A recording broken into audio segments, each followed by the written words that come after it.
In the hierarchy of the underworld, no criminals are more romanticized than cat burglars. They're thinking man's thieves who rely on stealth and surprise instead of violence, using planning and imagination to separate valuable baubles from unsympathetic victims, meaning the super rich and their insurance companies. That's the movie version anyway. Despite technological advances in burglar alarms and motion detectors and the proliferation of security firms, more than 100 cat burglars are thought to be operating just in the state of Florida. And the Palm Beach Sheriff's Office says many of them have adopted their techniques from two of the very best, who were called the Dinner Set Gang. How good a jewel thief were you? I was the best. I am the best. Still? Still. You're not doing much work now, though. No, not now. Right now, Peter Salerno is indisposed, serving time in a Miami prison, not for stealing jewels, but for illegally distributing Oxycontin, a painkiller he was taking to ease occupational backache from decades of climbing up the sides of buildings and breaking into bedrooms. His longtime accomplice, lookout, and logistics man was his brother-in-law, Dominic Latella. What was your total haul, do you think, over all those years? I'd say maybe in the tens of millions. Their salad days were in the late 60s and 70s, when they preyed on the super-rich who wintered in Palm Beach, where diamonds seemed to drip from every neck and earlobe, and pearls were something worn to play tennis. It was here that Salerno and Latella revolutionized society burglaries. Instead of robbing the rich while they were out on the town wearing their best pieces, they cleaned them out at home while they were eating dinner. It's why the police dubbed them the Dinner Set Gang. It should be noted that the wealthy don't eat dinner like most Americans. First of all, they dress for it. They usually invite guests, and they're summoned to the dining room by butlers and maids to savor multi-course meals and polite conversations that can go on for hours. It's considered impolite to get up from the table. So if you're a burglar watching through a window, the ritual becomes very predictable. They never expect you. They never expect anybody to be in there with them while they're having dinner. So you know that they're there, the burglar alarms are probably shut off. Right. And I can see they're off. And the best jewelry is upstairs. It's upstairs. And you were the second story guy. Yeah. While he was upstairs, what would you be doing? I'm downstairs watching the people. If I feel someone's going up the stairs, I'm gonna alert him that someone's coming up. How would you alert him? By whistle, a little whistle. How much time would you spend inside? 3 minutes. 3 minutes. That's all? That's it. It's remarkable, but he had that sixth sense of finding it. And you're talking about a big master suite, with dressing areas, you know, closet areas, and yet he just had a sense he'd find it. If it was there, he found it. A lot of them don't even know it's even gone until the following day. When the social season ended in Palm Beach and the wealthy moved north, the Dinner Set Gang moved with them to New York and Connecticut. Retired detectives Billy Adams and Jim Hirsch knew exactly who they were and spent 20 years trying to catch them. In anything that you read in the last 40 years in regards to jewel thieves, Peter Salerno's name always comes up. And he's the standard by which all other jewel thieves are judged. What kind of places did they hit, and how much did they usually get? They hit the large homes, and their average hit was about $250,000. Back in the 70s, early 70s. A lot of money today. For the work they were doing better than Wall Street. It was a nice day's pay, tax-free. They loved it, we didn't. And you talk about anybody that was doing surveillance, sitting in a car for 24 hours, watching a house, eating oranges, and looking for a place to go to the bathroom, drinking stale coffee, and they're living the life of Riley like they're a member of the Greenwich Country Club. I mean, you start to say to yourself, damn, maybe crime does pay. The Dinner Set Gang researched their jobs in local libraries, developing leads from Forbes magazine's list of wealthiest Americans, getting addresses from Who's Who in America, and perusing photo spreads in Architectural Digest and Town and Country. They stole $168,000 in jewels from the home of Reader's Digest founder DeWitt Wallace while he and his wife were finishing dessert. But that was pocket change compared to the $5 million they scored from an heir to the Flagler Railroad fortune while she was hosting a seated black-tie dinner. But their biggest score was here, north of Palm Beach, in the exclusive community of Hobe Sound, an impregnable refuge for the wealthy with one road in and one road out. So they bought a raft and mounted an amphibious assault. Who are some of the people that lived here? A lot of major names, a lot of very well-to-do people, Some of the richest people in the country. some of the richest people in the world. One night, as an heir to the DuPont fortune sat down to dinner, Latella and Salerno beached their raft, breached the bedroom, and in a matter of minutes pulled off one of the biggest jewelry heists in history. I went in the linen closet and I started squeezing the sheets that were in there, right? And the sheets were hard, and I uncovered it, and it was a leather traveling case that was stamped where she came through customs in different countries. And it was locked, and I popped it open. And he says, here, don't drop it. You're just about to become a millionaire. And I'm thinking, what are you talking about? He says, you'll see. Do you remember any of this stuff? Oh, I remember everything. I mean, something like that you don't ever forget. I could tell you every piece that was there. Tell me. I recall 2 big sapphires, a 25 carat and a 22 carat round faceted sapphires.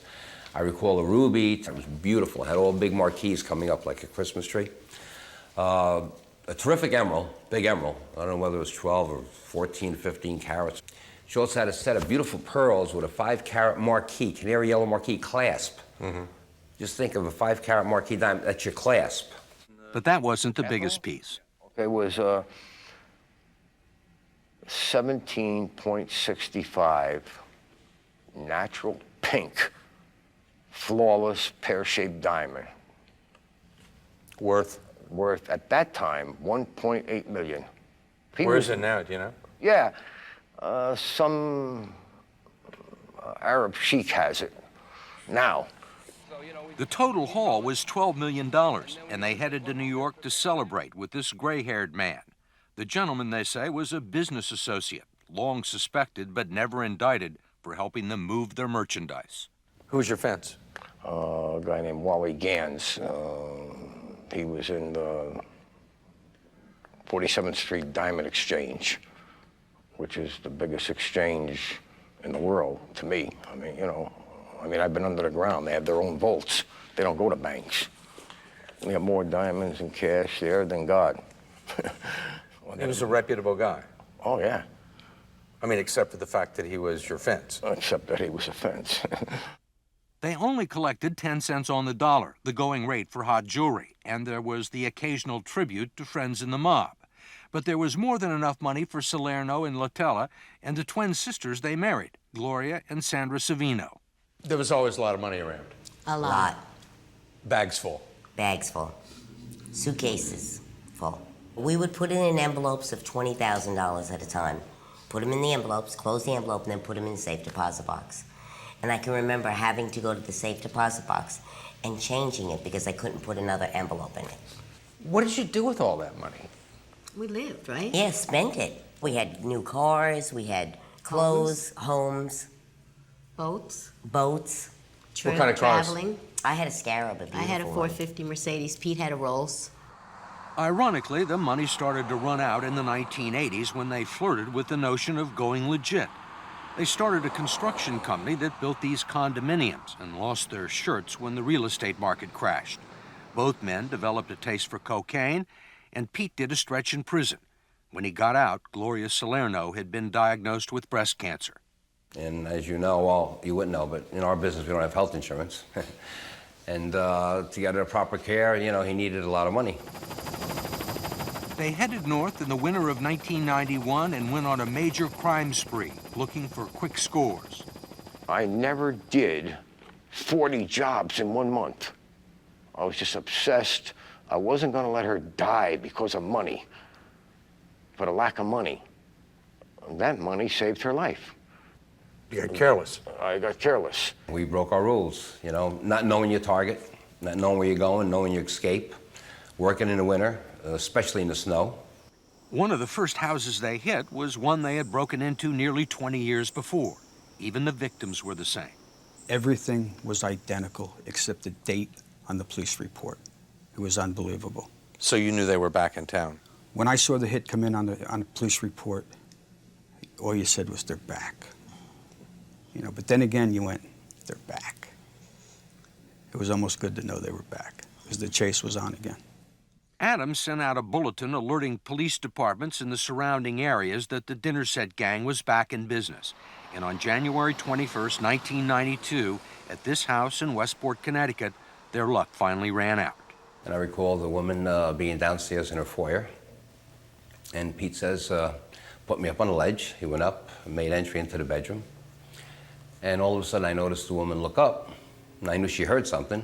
The owner of the house called 911, and within a few minutes, the woods were teeming with cops and dogs. They flooded it, and they stayed. It wasn't one of these yippee-yi-yo-ki-yay, I'm in here for 15 minutes and we're out of here. They stayed. They pulled back, made a sweep, made sure everybody was safe, pulled back and waited, and waited, and waited. Then brought the dog in. And I recall it was like blowing snow, maybe 10 degrees out. And finally, we just conceded to the fact saying, you know, Pete, doesn't look good. This is it, we're done. Both men were arrested, and the police were able to link them to a number of previous burglaries. Latella served 9 years in prison. Salerno served 4. Was that the greatest day of your professional life to finally see him caught? No, not at all. Why not? The chase was over. Great, we caught him. But as Billy said, this sucks. We got nobody to chase no more. They don't have anyone to chase anymore because they're retired and collecting pensions. The dinner set wives have drifted back to the middle class, working retail in a Fort Lauderdale mall. And Dominic Latella, who is still on parole, is selling used boats. He says he's out of the burglary business now and felt it was time to tell his story. If you had it to do over again, would you live your life the same way? Well, the certain regrets I do have is if I've scarred anybody from feeling violated, I'm sorry in that respect, you know, because I'm sure a lot of people felt that way, because I know how my wife would feel, you know. If it's any consolation, you know, and it was by us, believe me, we were gentlemen and we weren't there to hurt anybody. Just rob them. Right. You don't regret becoming a jewel thief? No. No, I don't regret it. You like the life? Yeah, the excitement. When you get out of jail? December of 2008. You planning another job? Nope. No. You sure? You wouldn't tell me if you were. No, I wouldn't.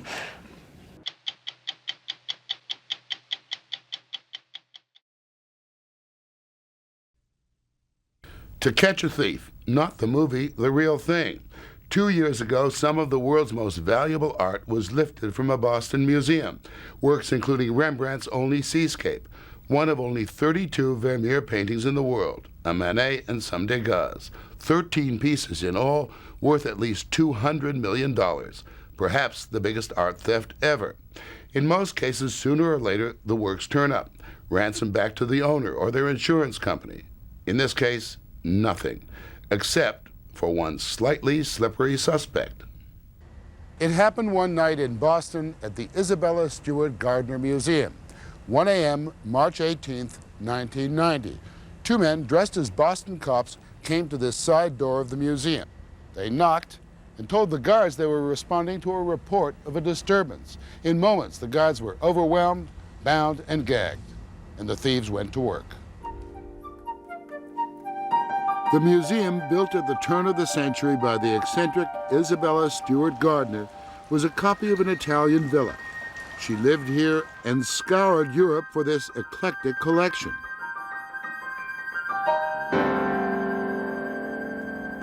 For 2 hours, the thieves roamed these halls.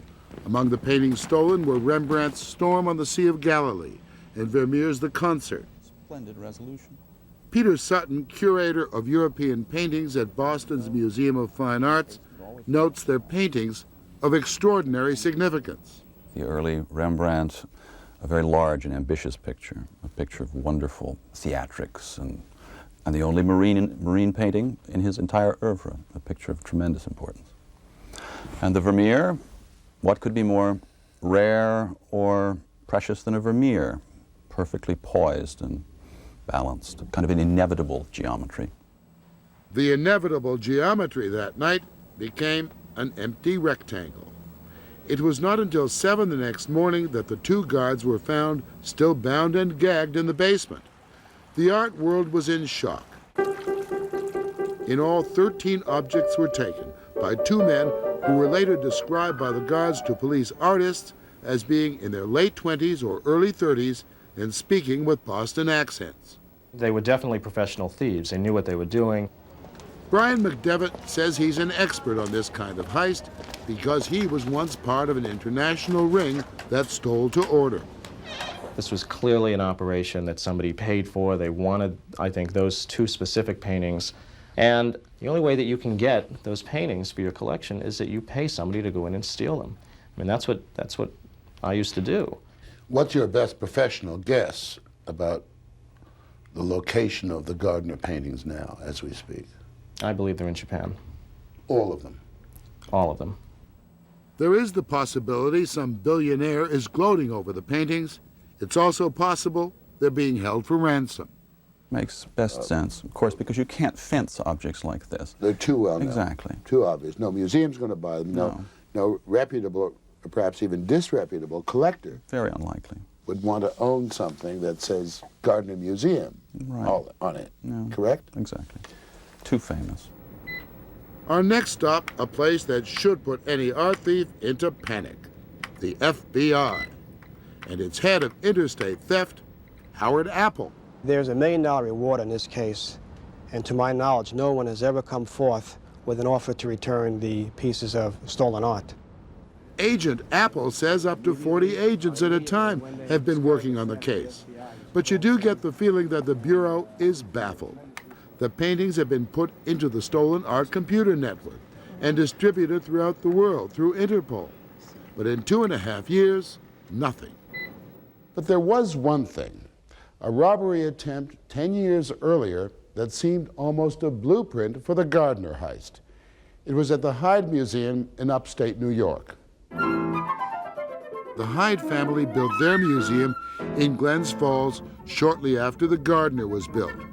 It was a mini Gardner. They purchased similar paintings, a few Rembrandts, a Vermeer, and other valuable European works. In 1980, there was an elaborate attempt to rob the museum. It was planned from the Queensberry Hotel in Glens Falls, where the brains behind it had taken up permanent residence. Paid his bills. As far as I can remember, they were paid in cash. A young man whom the assistant manager remembers well. I knew him as Paul Vanderbilt. Apparently one of the Vanderbilts. He spent months casing the museum and gave the impression he might be a major benefactor. He drove a Bentley, which he treated rather well. In the hotel, Vanderbilt and an accomplice worked for months on a detailed plan to rob the Hyde. They dressed up as Federal Express men, hijacked a Federal Express van, bound and gagged the driver, but got stuck in traffic, which ruined their timing and thwarted their plan. They were the gang that couldn't shoot straight. District Attorney David Waite says young Vanderbilt and his accomplice were identified by the kidnapped driver. They were caught and quickly confessed. The police that took the statement, I'm sure just sat there and just kept typing as fast as they could until he just stopped talking. So it wasn't a probing interrogation type of thing. He just kept right on talking. Maybe he wanted to sound clever. Paul Vanderbilt, it turns out, was not a Vanderbilt at all, but a 20-year-old con man from the Boston area named McDevitt. Our allegedly reformed and talkative art thief, Brian McDevitt, suspect in the Gardner heist. December 1980. You confessed to the attempted robbery of the Hyde Museum in Glens Falls, New York, correct? Correct. So you went into the museum, you cased it very carefully. That's right. You knew what you wanted to take from there? That's right. And what he wanted was much the same as was taken from the Gardner, Vermeer and Rembrandt. The Gardner heist seemed to be a successful copycat of the botched Hyde caper. Disguises, the way the guards were bound and gagged, the same threatening language, even the way the paintings were removed. Had you gotten away with it at the Hyde, what would you have done with the paintings? Paintings would have been transferred to Japan, and that's where they were going, was to Tokyo. The attempted robbery of the Hyde Museum seemed almost a training exercise for what happened ultimately at the Gardner. Is there any suggestion that McDevitt is somehow involved in the Gardner? Well, the two cases have similarities, but the fact remains that the FBI deals in evidence, And speculation will never bring a person to trial. The FBI has grilled McDevitt exhaustively and interviewed just about everyone he ever knew. McDevitt is vague about how he makes a living, but he now lives in the Hollywood Hills, where he says the FBI is watching his every move. Down here in the canyon, if you're lucky, you can see the FBI agents who keep watch on my house all the time. They're right down there. With his lawyer, Tom Beatrice, present, he spoke to us. Just why, we're not sure. But he is hoping to sell a screenplay he claims to be writing about his life story, which he calls Masterpiece. Brian, your name has been linked to the Gardner heist, which was the biggest art theft, certainly in the history of this country, maybe in history. Yes, correct? That's correct. Did you do it? No, I did not. You understand the suspicions, correct? I mean, why? Yes, I do. I think that the FBI would have been remiss had they not interviewed me. The suspicions go beyond the similarities with the Hyde attempt. Brian McDevitt was living in Boston at the time of the Gardner robbery, in this apartment building on Beacon Hill. His neighbors say he left town soon after the heist without letting anyone know. Well, he said that he wasn't moving, that he was just changing his furniture. And he doesn't have an alibi for the morning of March 18th. It was unfortunate, but that's, you know, there were also 400,000 other people that were at home alone in the city of Boston that night. Brian McDevitt has a history of deception and theft. He's been convicted for 5 felonies. Before the Hyde attempt, he stole at least $60,000 in cash and $100,000 in bearer bonds from a safe deposit box in Boston. Roy Prout, a bloodhound of an investigator for the Boston DA, 30 years on the job, got on McDevitt's trail. Tell me what you discovered about the man when you went after him. Well, it was apparent throughout my investigation that most people seemed to feel that they were deceived by him and that he was not quite what he appeared to be. Some people that I spoke with described him as a phony. McDevitt now claims that in fleeing Detective Prout, he ended up in Brazil and fell in with an art theft ring. And then it was like living a James Bond film, or It Takes a Thief, I mean, dropping in through skylights. McDevitt's imagination may be getting the better of him. The money, the cars, the women. He may see himself as a high society second story man. In fact, he's a garden variety con man. How easy was it for a guy like you, who speaks pretty well, looks pretty well, dresses pretty well, to be a con man? Easy? Very easy, no question about that. But that was when I was 19 and 20 and 21. That was, you know, over a decade ago. McDevitt is now 32, living in Hollywood, where he says he went to reinvent himself. A new, clean McDevitt who would launch himself on a literary career, or at least become a screenwriter. Have you ever published anything, anywhere? Nope, haven't. But he did join the Hollywood chapter of the Writers Guild of America. They were impressed and put him in charge of grants. He linked up with a fledgling writer named Ben Pollock, and they formed a company. But old habits die hard. He came up and he told me that he was this writer for the New Yorker, and that he had won the Hemingway Award and the O. Henry Award, and he had written on Hope and Glory, the film, and that he had ghost roped Soap Dish, and that he had done several television shows. Ben Pollock became curious and did some research and found his resume to be pure fiction. McDevitt told me to basically, don't tell anybody what you found out about me. You do not want to make me unhappy. I'm not the kind of person who you want to get mad. So it was just frightening. It was an implied threat. One you felt that was a serious one. Yeah, absolutely. I mean, here's a guy who I thought was Robert Kennedy. All of a sudden now he's Jeffrey Dahmer. I mean, it was a frightening, frightening situation for me. If we hooked you up to a lie detector right now, Brian, how do you think you'd fare? I'd pass without a shadow, beyond a shadow of a doubt. Did the FBI ever suggest that in the course of their investigation? They suggested it. We discussed it, and we decided not to take it, just based on the fact that it's considered unreliable. We just couldn't take that chance. The FBI continues to press McDevitt, but clearly has nothing solid to pin on him. As for McDevitt himself, You never know when, if ever, to believe anything he says. You do get the distinct feeling that he wants you to believe he did steal the paintings. Con men are a strange breed. As for the Gardner, under the terms of Mrs. Gardner's will, the paintings must never be rearranged, so the museum, trying its best, has left a space and a card where once Vermeer and Rembrandt were hanging. Empty spaces filled with possibilities. By the way, what'd you do with the paintings? As I said, I don't know what happened to the paintings. I think that outside of the fact that they're with a collector now, and that's it. Are they? Or did a small-time con man really pull off the heist of the century? And could he be sitting on a stash worth $200 million with no place to sell it?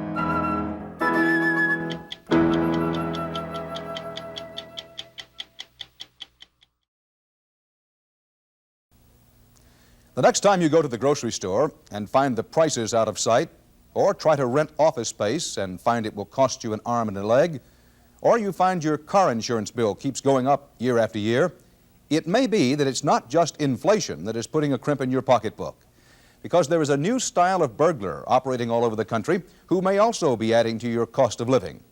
These burglars are stealing farm and construction equipment, and the billions they are getting away with are being passed on to consumers in higher food bills, higher insurance fees, and higher rents and construction costs. As we said, it's a nationwide problem, but one of the places where it is most acute is Houston, Texas, where cat burglars, robbers who steal heavy equipment such as Caterpillar bulldozers and tractors and backhoe loaders, are in the machine rustling business. Like unbranded cattle, machines are an easy mark. This is a Case 580C backhoe loader. One way to start it is simply take something like a knife or any piece of metal, put it across two posts on the solenoid above the starting engine. And presto, it's that easy to start it. But if you don't know that, all you have to know is how easy it is to get keys to these things. Now, one key is said to fit any Ford tractor manufactured over the last 20 years. Two keys, either one of these two, will start just about any piece of Case heavy equipment. But even if you don't have the keys, you can just crawl in and take a penknife. This shows you how easy it is to start one of these things and get away with it. You wouldn't believe it unless you did it yourself. You can just take a penknife, put it in the ignition, and presto, you can start it right up. And within a matter of just minutes, seconds really, you can pull it away and load it up on a truck, be all ready to go. This backhoe loader is the most stolen piece of construction equipment in the country. It's worth about $30,000. Also on the most stolen list, wheel loaders worth about $60,000.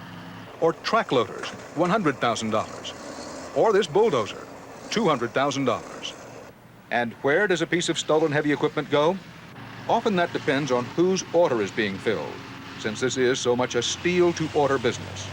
You might be surprised who is giving the orders to thieves like Royce Featherston, who has stolen over $1 million worth of heavy equipment. I won't give his name, but he was a professor at one of the universities, had a farm, and he wanted a farm tractor. So he paid such a good price for it, I thought, why go out and go to all the trouble of passing checks when I can steal one piece of equipment and do it all in 1 week. What was the tractor worth? Approximately, $12,000 then, tractor and trailer. I turned around and sold it for $4,000 then. Featherston, caught for the second time after stealing 5 big tractors, is now serving a 5-year sentence at Darrington Prison Farm outside Houston. You see, what I find difficult to believe, let me be candid with you. Sure. Is that a college professor would have anything to do with that kind of operation.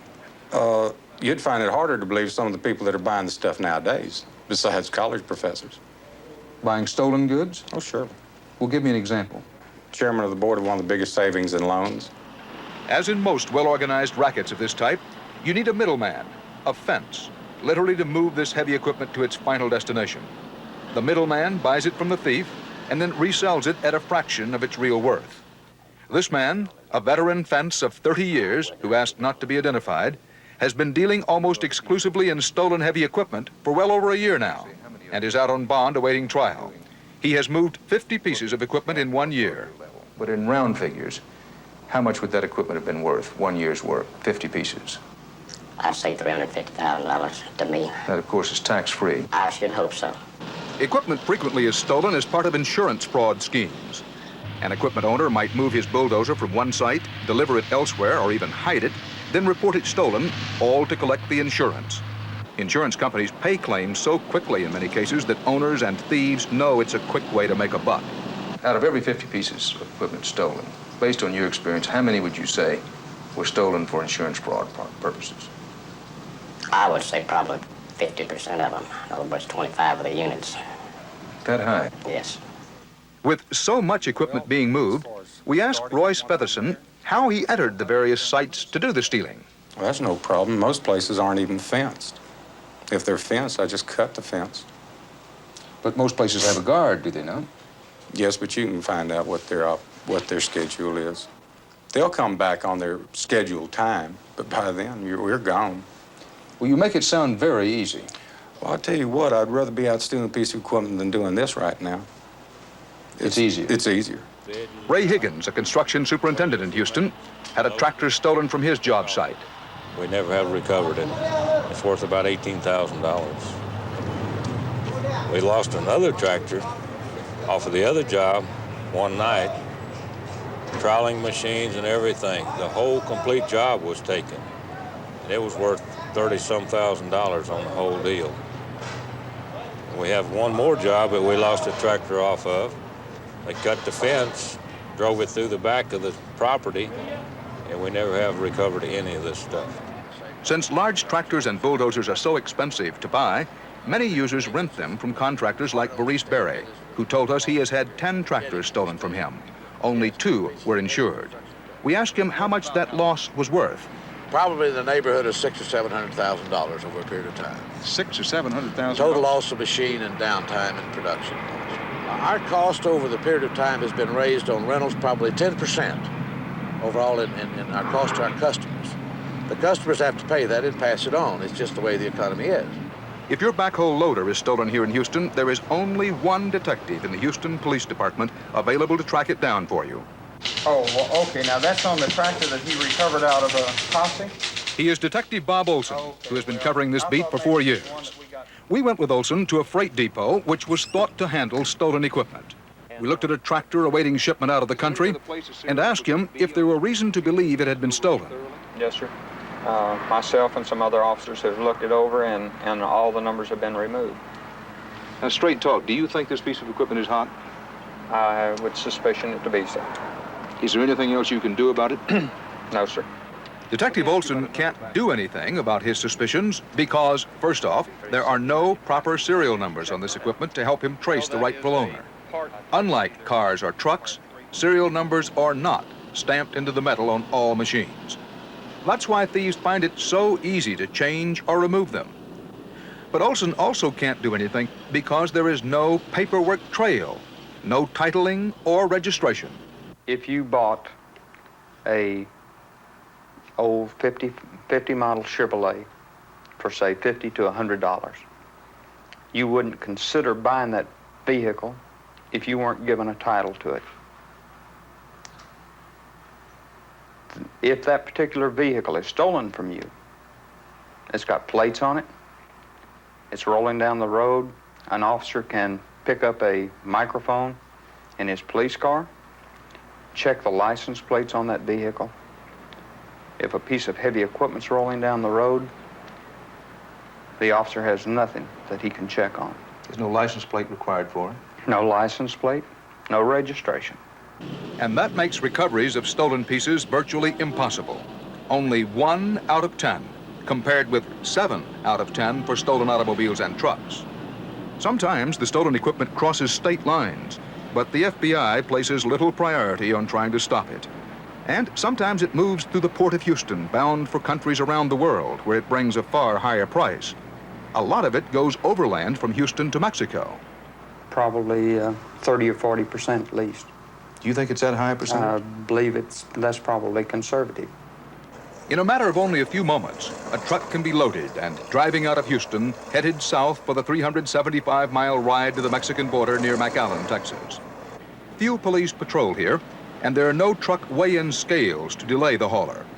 So if this were a stolen backhoe loader, this particular one isn't, it could move practically unnoticed right down to the border. The Mexican border checkpoint at McAllen, Texas is typical. Keep in mind that it is conservatively estimated that $250 million worth of heavy farm and construction equipment pass into Mexico each year. How much of that is stolen equipment? Nobody knows. We do know that a lot of it is, and the concern of officials is rising. Because it's just so easy to move the big stuff into Mexico. All a trucker need do is fill out an SED, that's a shipper's export declaration. The primary purpose of this is to compile statistics for the Commerce Department.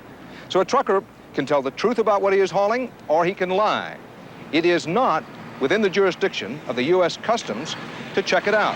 So, for the trucker hauling stolen equipment, he can just keep on trucking right onto foreign soil. Now, on the other side is where he could have a problem. The Mexican federales are supposed to check out the equipment. So, how do the thieves deal with the federales? You go through your connections at the border, and you make your deals ahead of time. You either pay for it, or you trade them merchandise or the favors of moving it in.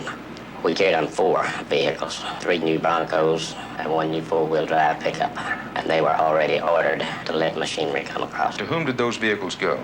Straight to the federales. Now, there are some small steps being taken to counter this kind of theft. Lightweight equipment, for example, is sometimes suspended at the end of each day from giant cranes. Security fences, although they don't always work, are being erected. Special locks, so you can't steal that equipment quite so easily, are being tried. And some owners are marking their equipment in more identifiable ways, with decals or individual numbers, or with a special paint job. But so far, nothing seems to work. In your best year, how many cases have you made? Against the people that have bought it? Yes. 2. $21 million worth of equipment stolen in 1 year, and you made 2 cases on the buyers? That's correct. How many cases in your best year have you made against the actual thief? About 12. So what to do about all this theft? Well, it appears that the key to the problem so far is very much like that key used to start up all the same tractors and backhoe loaders. It is for the convenience of the people doing business, and no one seems to be able to agree on the ideal solution. One possible remedy, law officers say, is registration. But some manufacturers and contractors resist registration, contending that registration would mean more government control, more bureaucracy, and more paperwork. Manufacturers also resist it, lawmen tell us, because registration could mean stricter enforcement of environmental standards, as well as letting competitors know just how much equipment they produced and sold every year. Registration would mean also that manufacturers could no longer sell, say, a 1980 machine in 1985 as a new model, and at much higher prices with no one the wiser. As for some of the contractors, under registration, they would have to admit to the taxman how much equipment they actually owned. All of that would add up to more money out of pocket for the people who make, sell, and use this equipment. So what is the answer? Well, what one pending congressional bill would do, and all that it would do, is begin a study of ways to combat heavy equipment theft nationwide. But many equipment manufacturers and dealers and users are lobbying hard against that bill and appear to be beating it. Apparently, they fear government and taxes more than they fear the thieves.